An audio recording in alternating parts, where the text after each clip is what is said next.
Assalamualaikum warahmatullahi wabarakatuh. Shalom, Om Swastiastu, Namo Buddhaya, dan salam kebajikan bagi kita semua. Terima kasih atas kesediaan waktu yang telah diberikan oleh Dewan Juri yang terhormat. Pertama-tama izinkan saya untuk memperkenalkan diri terlebih dahulu. Saya Resinta Pasadewu, yang pada kesempatan kali ini akan berperan sebagai opening government. Baik, sebelum saya membawa perdebatan lebih jauh, izinkan saya untuk memperkenalkan Musi terlebih dahulu.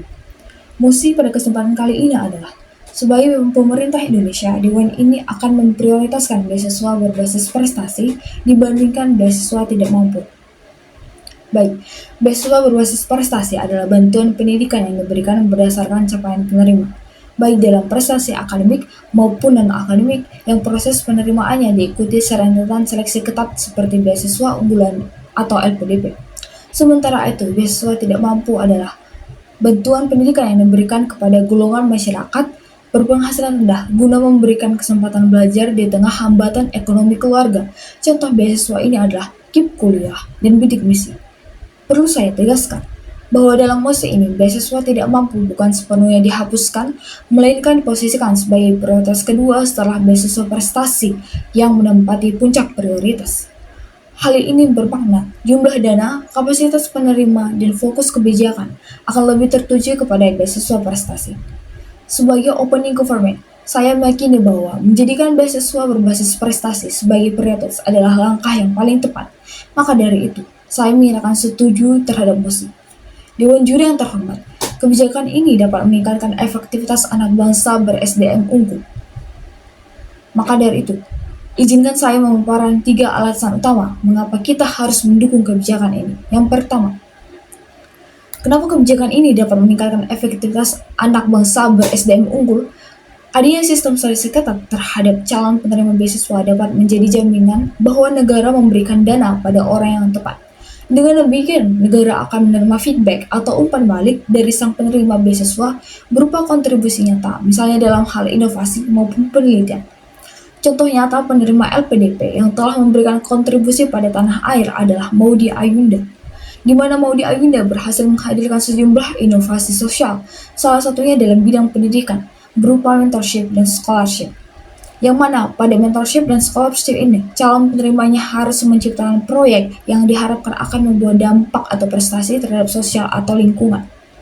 Poin yang kedua, kita harus menghadirkan keadilan meritokratis. Dewan Juri yang terhormat, sudah sepatutnya kita memberikan penghargaan terhadap usaha dan prestasi dengan memprioritaskan beasiswa prestasi, bukan semata-mata memberikan beasiswa berdasarkan latar belakang ekonomi. Keberadaan beasiswa prestasi mendorong generasi muda untuk terikat budaya kerja keras, kompetisi yang sehat, dan motivasi belajar yang tinggi. Ketidakadilan akan muncul jika beasiswa yang diprioritaskan adalah beasiswa tidak mampu. Hal ini akan merugikan mereka yang memiliki potensi unggul namun berasal dari latar belakang keluarga ekonomi yang menengah. Dengan meritokrasi, setiap orang yang memiliki potensi besar dari berbagai latar belakang memiliki kesempatan yang sama untuk diakui. Sejatinya, inilah yang sepatutnya disebut sebagai keadilan. Reward by effort, not by background. Poin yang ketiga, memberikan kontribusi jangka panjang terhadap daya saing bangsa. Memberikan beasiswa berdasarkan prestasi adalah bentuk strategi pembangunan jangka panjang. Setelah menyelesaikan pendidikannya, penerima beasiswa pasti akan menghasilkan karya, inovasi, dan riset yang mana akan berdampak positif pada pembangunan nasional.